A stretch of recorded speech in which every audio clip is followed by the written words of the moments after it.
Assalamualaikum warahmatullahi wabarakatuh. Halo semuanya, kembali lagi di dalam channel YouTube saya. Nah, kali ini saya akan membahas mengenai salah satu materi dari Introduction of Marketing.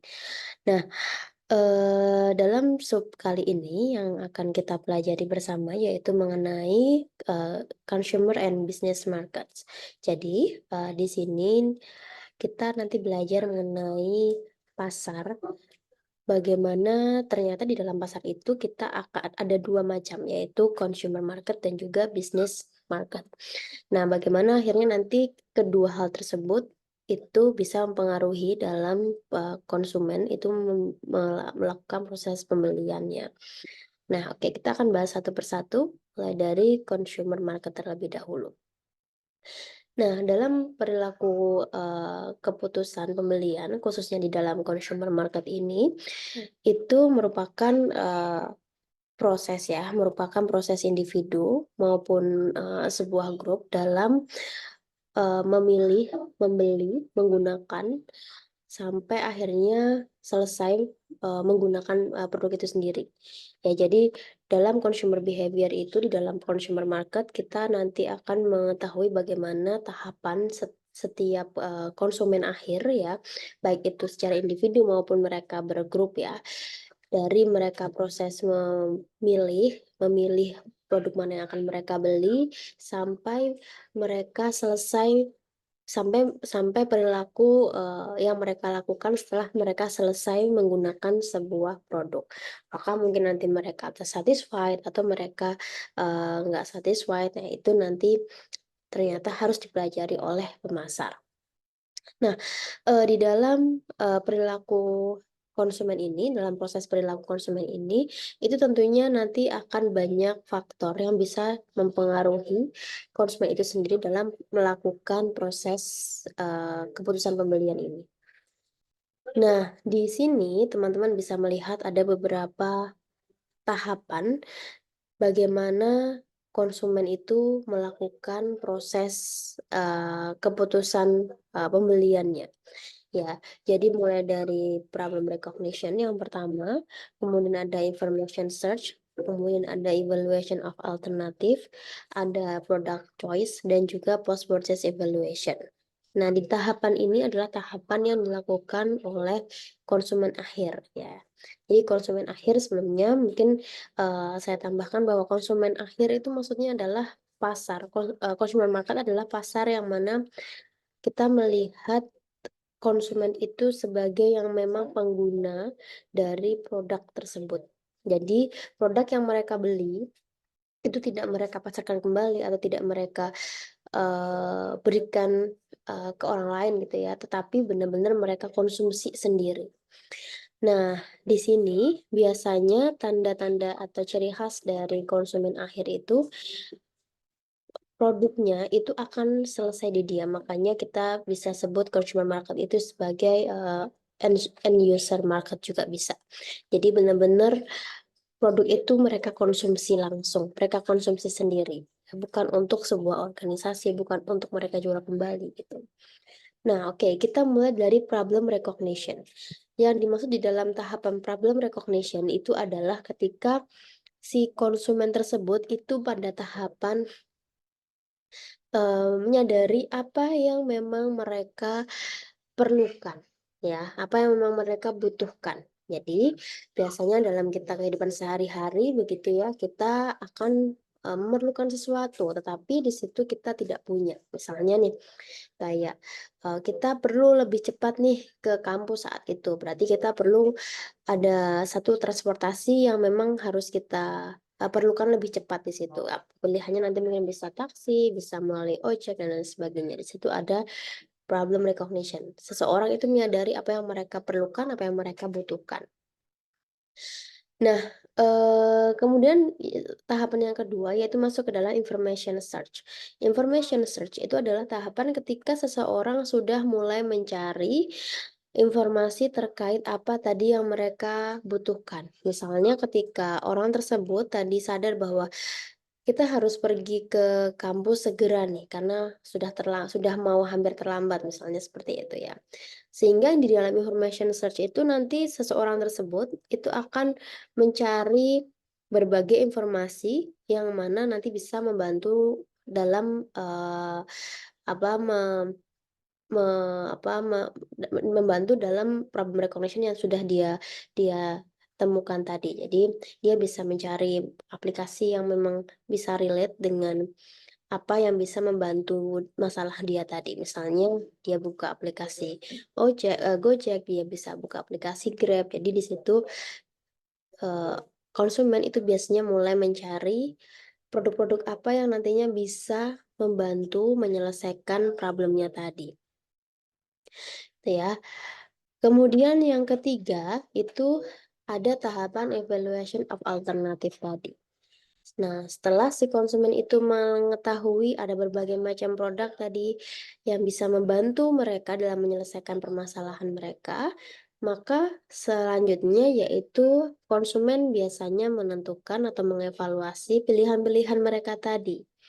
Bisa dilihat dari harga misalnya, kalau memang seseorang itu sensitif terhadap harga, mungkin bisa dilihat dari harganya, mana yang lebih murah gitu, atau mungkin memang bukan dari harga, tapi memang dari misalnya, kualitas kenyamanan yang paling nyaman mana nih, yang bisa sampai kampus paling nyaman, misalnya seperti itu, naik apa nih. Jadi dalam evaluation of alternative itu, si konsumen akan berpikir mengenai, hal-hal apa yang bisa membantu mereka itu menyelesaikan problemnya tadi ya. Misalnya kalau dia sensitif terhadap harga, berarti dia akan ngecek harganya berapa aja, kemudian, kualitasnya seperti apa aja gitu. Jadi baik buruknya dari setiap produk itu biasanya dilihat dari proses tahapan ini. Nah, selanjutnya ada product choice. Ini adalah poin di mana si konsumen itu memilih produk yang akan mereka pakai, ya. Jadi di situ konsumen, si, mahasiswa tadi misalnya mau ke kampus tadi, bisa, sudah menentukan, oh oke dia mau pakai misalnya Grab, apa, ojek dengan menggunakan, aplikasi Grab misalnya gitu, sebagai produk yang mereka pilih. Kemudian yang terakhir post purchase evaluation, yaitu biasanya si konsumen itu setelah selesai mengkonsumsi produknya itu dia akan mereview atau dia akan berpikir tentang produk tersebut apakah baik ataupun nanti misalnya mau pakai lagi atau enggak kayak gitu. Atau hal ini post purchase evaluation ini bisa juga digambarkan dari bagaimana nanti si konsumen bisa bereaksi kepada orang lain mengenai produk tersebut. Misalnya dia bisa memberikan rekomendasi terhadap produk tersebut atau justru malah sebaliknya, dia memberikan sesuatu yang negatif, info negatif kepada orang lain terhadap produk tersebut karena mungkin tadinya dia tidak satisfied dengan produk tersebut. Nah, dalam tahapan ini, kenapa si pemasar itu harus mengetahui? Karena tentunya dari setiap tahap itu ada hal-hal yang memang harus ketahui dan bisa menjadikan strategi dari pemasaran si, pemasar tersebut. Ya, jadi setiap tahapan ini tentunya ada banyak hal yang bisa dilakukan oleh pemasar ketika mereka memahami konsumen ini masih sampai tahap mana sih? Nah, itu bisa dibantu dengan setiap marketing activity-nya dari setiap tahapan ini.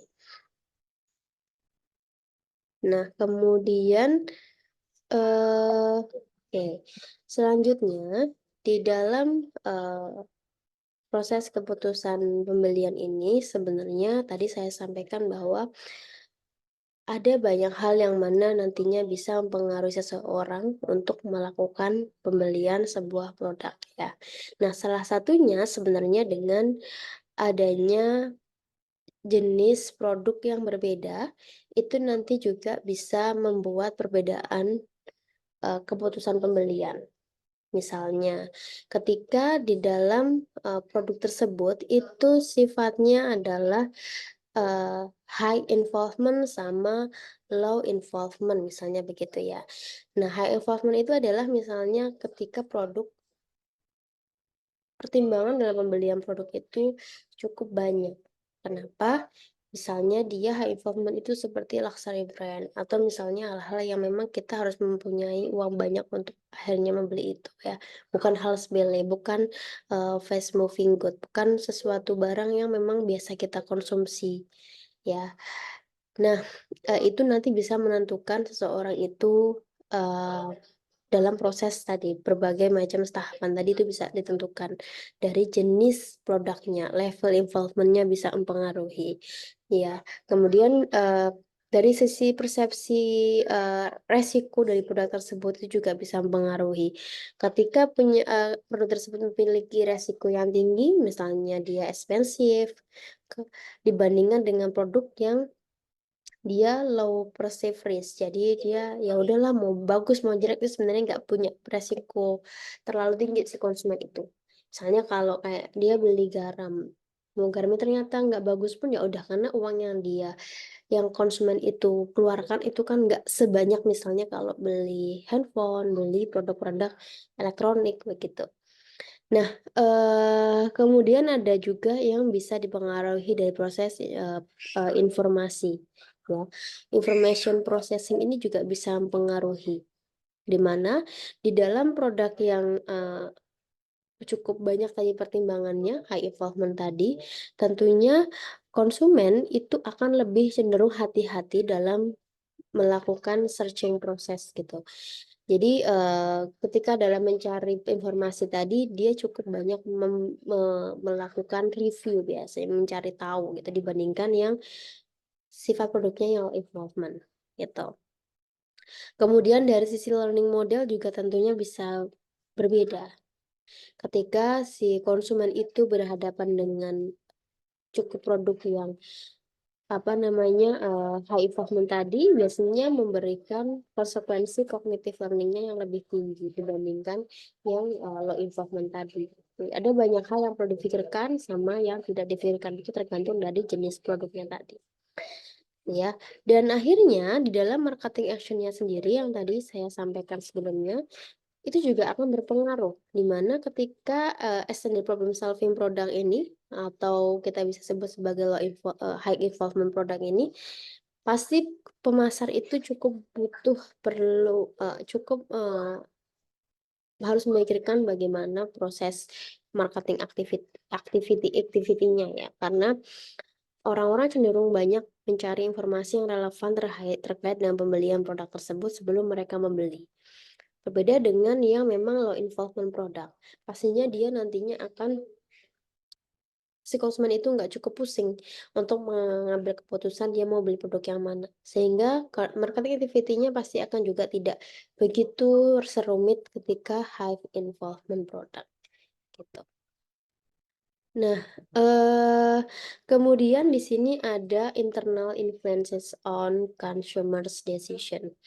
Jadi sebenarnya selain hal dasar dari jenis produknya yang berbeda, itu bisa dipengaruhi juga dari faktor internal dan eksternal dari, sebuah keputusan pembelian itu akhirnya bisa dipengaruhi gitu ya.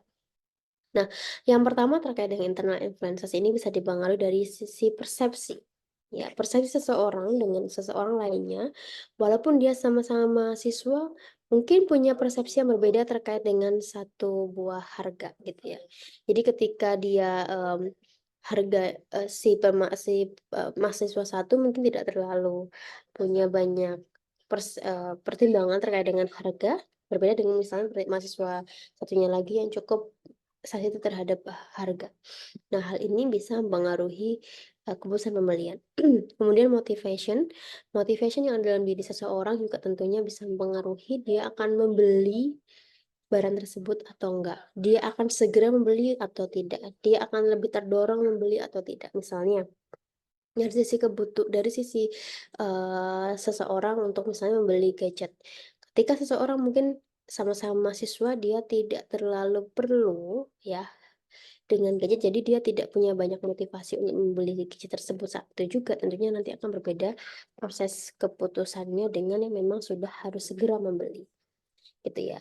Kemudian dari sisi learning, learning ini adalah proses bagaimana si konsumen itu selama ini mengkonsumsi sebuah produk tentunya punya experience. Nah, experience ini pasti yang berbeda-beda kan, yang akhirnya nanti bisa menentukan bahwa dia akan membeli barang A, dia akan membeli barang B, itu bisa dari proses pembelajaran yang dia sudah terima selama ini, experience yang sudah dia terima selama ini. Kemudian ada attitudes juga tentunya bisa membedakan mana yang akan dia pilih, selera ya nantinya juga akan, terkait dari, produk yang akan dipilih. Personality tentunya ketika, cewek bumi, cewek mamba itu juga nanti bisa mempengaruhi proses pemilihannya, produknya, warna produknya yang mau dibeli. Jadi personality tentunya juga bisa mempengaruhi. Age groups. Nah, ini yang kadang-kadang tidak terekam baik oleh pemasar. Karena age group ini berarti pemasar harus melihat lingkungan dari target pasar yang dia tuju. Ketika, eee, kita sebagai pemasar itu mau menargetkan misalnya mahasiswa nih, mahasiswa yang seperti apa, age group-nya itu nanti bisa mempengaruhi misalnya handphone yang akan dia beli. Jadi, biasanya ada beberapa orang yang akan membeli sesuatu karena memang dari circle-nya itu menggunakan produk tersebut. Nah, itu bisa mempengaruhi secara, apa, internal dari, konsumen tersebut. Nah, age group ini juga bisa dilihat dari, perbedaan generasi ya, itu juga bisa mempengaruhi. Misalnya generasi milenial nih, sukanya dia cenderung mengkonsumsi, snack yang seperti apa mungkin akan berbeda dengan generasi, X gitu. Jadi age group ini terkait dengan kelompok yang berdasarkan, umur. Mereka ada di posisi mana, biasanya akan mempengaruhi proses pembelian. Lifestyle tentunya, setiap seseorang lifestyle-nya perbedaan, maka dia akan cenderung juga berbeda dalam proses pembelian yang mereka lakukan. Nah, itu untuk internal, sedangkan untuk eksternal, itu dibagi lagi jadi 2 yaitu situational influence dan juga social influences. Nah, untuk situational influences ini kita, bagi dalam physical environment dan juga time. Nah, maksudnya adalah situational influences ini dipengaruhi oleh situasi yang kemungkinan berbeda, itu juga akan mempengaruhi orang dalam melakukan proses pembelian. Misalnya secara lingkungan fisik juga berbeda. Ketika kita tinggal di negara tropis yang memang cuacanya cukup sering panas, makanya, eee, kebutuhan pembelian, pendingin ruangan mungkin kan lebih banyak ya dibandingkan kita sama-sama mungkin di negara tropis tapi yang memang dia ada di posisi yang, pegunungan misalnya seperti itu ya. Jadi, physical environment ini nanti juga akan mempengaruhi proses pembelian. Kemudian time. Time ini berkaitan dengan waktu yang juga bisa mempengaruhi seseorang dalam melakukan proses pembelian. Misalnya, saat-saat tertentu kita akan lebih cenderung banyak, membeli, vitamin misalnya, kalau misalnya pas musim hujan, atau mungkin misalnya ketika waktu-waktu seperti kemarin adanya Ramadan begitu ya, itu cenderung orang akan mengonsumsi hal yang cenderung, sedikit berbeda dibandingkan waktu-waktu yang bukan saat, bulan puasa, gitu. Kemudian selain situational influences juga ada social influences.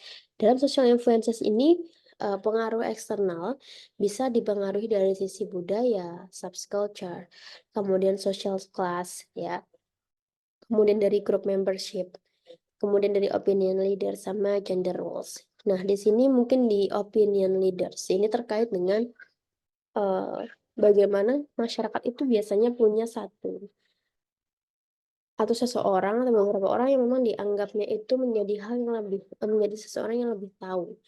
Nah, sehingga ada beberapa kelompok orang yang akhirnya cenderung bisa sangat mengikuti orang tersebut, itu seperti apa.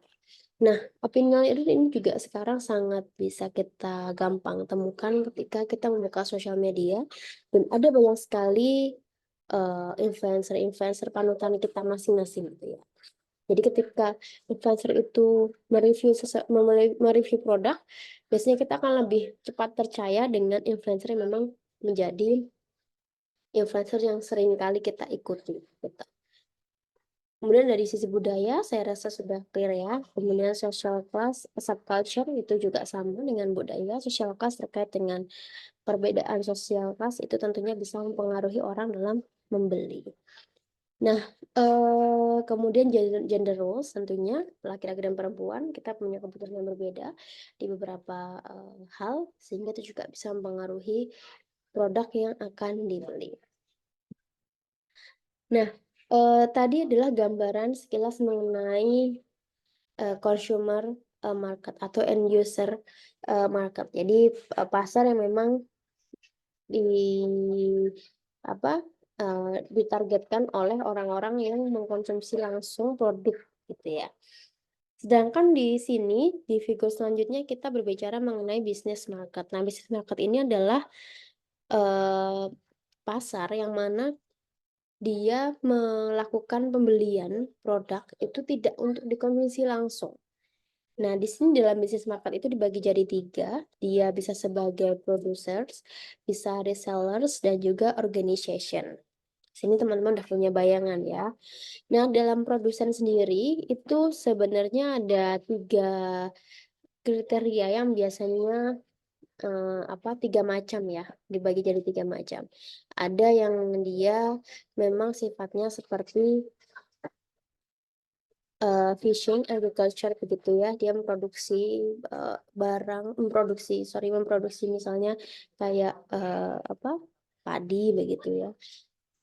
Kemudian nanti dia dijual kembali tentunya. Nah, kemudian yang kedua manufacturer itu terkait dengan bagaimana bisnis market itu yang menggabungkan berbagai macam part untuk dijadikan satu jenis barang baru biasanya. Kemudian ada service including financial, transportation, ini biasanya yang terkait dengan produser yang sifatnya kayak restoran, hotel, healthcare, recreation, entertainment gitu ya, bentuknya seperti itu. Kemudian ada juga reseller. Reseller di sini ada wholesaler dan distributor sama retailer yang memang biasanya menjual produk-produk yang biasa kita sering temukan ya di minimarket juga bentuknya seperti itu. Kemudian ada organization, di sini ada government, ada termasuk non-profit organization institution ya. Jadi ada organisasi yang profit sama non-profit. Nah, dari sekian jenis atau tipe dari bisnis market ini, mereka punya yang namanya proses keputusan konsumen atau pembeliannya sendiri. Nah, di sini ada sebenarnya kalau dari sisi proses pembeliannya itu hampir sama dengan ini ya teman-teman ya, sebenarnya hampir sama dengan ini. Bedanya biasanya di dalam proses pembelian end user sama yang business market itu, di mana di dalam evaluation of alternative ini yang terjadi adalah si para konsumen itu biasanya adalah para memilih seperti tender begitu ya, berbagai macam provider yang memang datang secara eksklusif untuk menjelaskan. Karena kan kalau bisnis market itu kan besar ya, nggak kayak end user yang kecil-kecil gitu proses pembeliannya. Nah, kalau di dalam bisnis market itu evaluation of alternatifnya biasanya tidak secara mandiri dilakukan langsung, tetapi dari sisi providernya dia akan datang ke organisasi tersebut, ke produsen tersebut untuk menjelaskan berbagai macam produk yang mereka tawarkan secara eksklusif gitu. Selebihnya sama. Oke, nah di sini ada perbedaan secara detail lebih lanjut terkait dengan bagaimana consumer dan juga business market. Nah, yang pertama adalah multiple buyers. Oke. Kemudian ada yang kedua numbers of customers, ada geographic concentration, sama ada yang keempat ada size of purchases. Oke, Oke, kita mungkin mulai dari size of purchases dulu ya. Nah, perbedaan utama yang sering kita lihat adalah dari ukuran pembeliannya tentunya. Ketika bisnis market cenderung akan pembeliannya itu lebih banyak, ya lebih besar, lebih banyak dibandingkan dengan consumer market. Nah, kalau secara apa namanya, secara, multiple buyers ya, multiple buyers, jadi pembelinya itu kalau kalau si consumer market itu cenderung, eee, apa namanya, si kalau yang customer customer market itu dia langsung memutuskan. Tapi kalau si bisnis market, keputusan pembelian itu biasanya dilakukan oleh beberapa orang. Misalnya ketika kita sebagai end user ada di consumer market mau membeli susu ya, atau mau membeli tadi transportasi yang mau kita pilih, berarti kan kita yang menentukan itu sendiri. Tapi kalau misalnya organisasi atau misalnya tadi instansi begitu ya, atau, pabrik atau, perusahaan gitu mau membeli sesuatu, pasti, dia akan punya, apa namanya, akan punya banyak orang untuk melakukan proses pembelian itu sendiri. Misalnya kayak di kampus nih, di kampus di universitas itu ya, di UNJ. Ketika kita mau melakukan proses pembelian barang, tentunya yang yang membeli itu, yang memutuskan itu nggak cuma satu orang, tapi ada beberapa. Mungkin dari divisi keuangan, nanti juga, apa namanya, berkoordinasi dengan lapangan, berkoordinasi dengan, apa, pihak-pihak yang menentukan pembelian gitu ya, yang misalnya PPK-nya, itu akhirnya ada beberapa orang yang menjadi penentu sebuah proses pembelian. Tapi kalau di end user atau consumer market itu biasanya hanya orang tersebut yang memang mau beli, yang mempengaruhi beli atau tidaknya sebuah barang. Kemudian ada number of, customer. Nah, tentunya jumlah dari customer di consumer market cenderung lebih banyak ya. Jadi dibandingkan dengan bisnis market. Bisnis market kan bentuknya instansi, produsen tadi ya. Retailer itu terbatas kan mereka dibandingkan sama, end user yang jumlahnya pasti lebih banyak. Kemudian ada geographic concentration. Nah, secara konsentrasi, geografi sendiri, bisnis market itu cenderung terpusat ya, karena dia sifatnya kan kayak misalnya nih, banyak pabrik itu kan adanya di satu kawasan tertentu, misalnya. Jadi para provider itu bisa lebih mudah tahu di mana target market mereka secara, geografi dibandingkan consumer market itu kan cukup menyebar ya, di mana-mana. Jadi secara geografi concentration kalau si bisnis market itu cenderung lebih terpusat dibandingkan si consumer market, gitu. Oke, itu saja terkait dengan, agenda kita di materi hari ini. Terima kasih sudah menyimak. Wassalamualaikum warahmatullahi wabarakatuh.